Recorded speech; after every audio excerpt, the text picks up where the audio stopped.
In the name of God, the Father, Son, and Holy Spirit. Amen. Amen. Good morning. Good morning.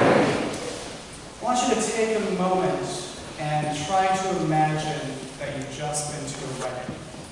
Imagine that you just went to the ceremony, you saw the bride and groom, they've officially tied the knot. Everybody has taken all the family photos afterwards.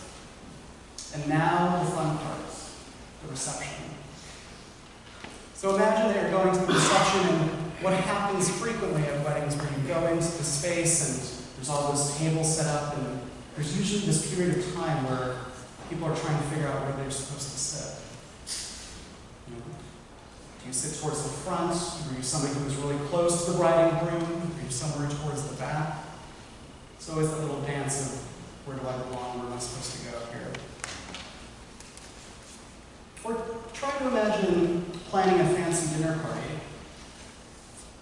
That whole process of figuring out where people are supposed to sit. If you're bringing them to your house and serving them a meal there. Do you put the CEO of your company somewhere prominent, right in the middle of things? Do spouses sit right next to each other or across the table? In our society today, we always have that little dance, that little process of figuring out what the protocol is.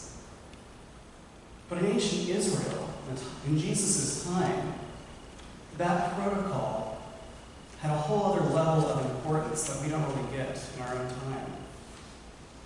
The custom of where somebody sat during a meal, during a fancy meal like this one we just heard about, was highly regulated. This is a society that places a very strong emphasis on issues of honor and shame.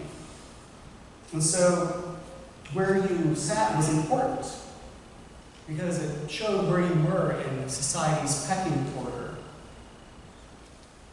In our gospel today, Jesus is invited to what's essentially a fancy dinner party at a Pharisee's home. And even though Jesus and the Pharisees have this complicated relationship, it's a little tense, and they've had these verbal sparring matches back and forth, Jesus goes and he shares a meal with them. And as he does, he sees the Pharisees jostling for position, kind of nudging each other out of the way for those seats with the highest rank, those seats with the highest honor. And then he chastises them, telling them that their worth doesn't depend on the recognition that they receive. It's a teaching in humility. And not just for the Pharisees, but for us as well. We might not be rushing and jostling for the best seat at the table. There's other ways that we all strive for our own self-aggrandizement. There's other ways that we all feed our egos.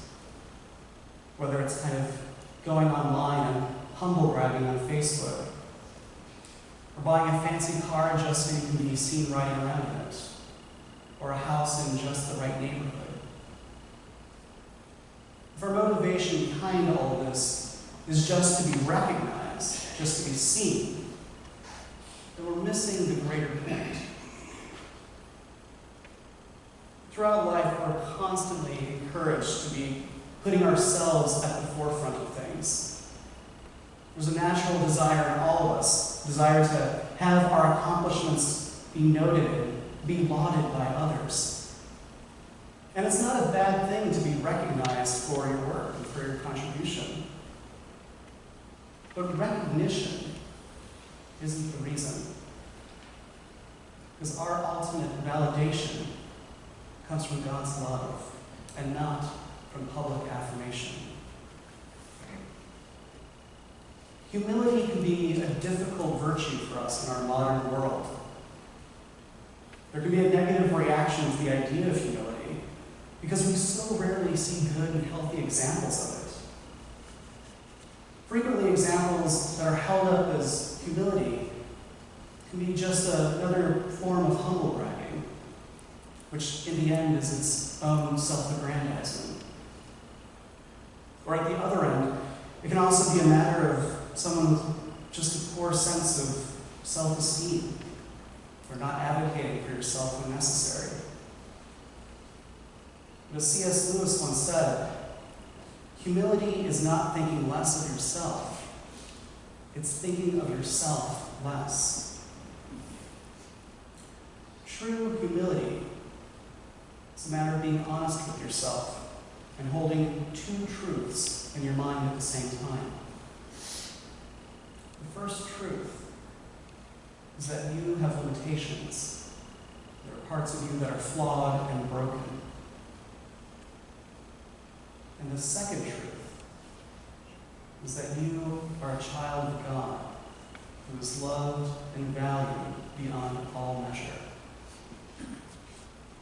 Humility is a matter of having both these truths in the forefront of your minds at the same time, maintaining that tension, that balance that comes through God's grace. There's a monk up in Boston named Brother Vryhoff, who once said about humility that it is having a right opinion of oneself before God and living peacefully and gently with others. It's a willingness to learn from others and a refusal to judge. Humility is the recognition of our indebtedness to God in all things, even when we recognize that we are making progress in a life of virtue. We are not to credit ourselves or our own efforts, but God alone. All good things come from God. True humility is a quality that we can't claim for ourselves. It's something that other people see in us and recognize, or not. What really matters isn't what other people see. What really matters is what is internal. The relationship with God doesn't depend on how others view you, but on His eternal love and care for you and for all of us. Even caring and loving those Pharisees that Jesus ate with. Because if you think back on that example that He spoke in this parable, those Pharisees who were seated in the wrong spot, they weren't kicked out of the banquet. They still got to share in the meal. They weren't excluded. But their place was very different from what they were expecting. I'd like to close with a poem by Rob Hemphill, who was a student chaplain.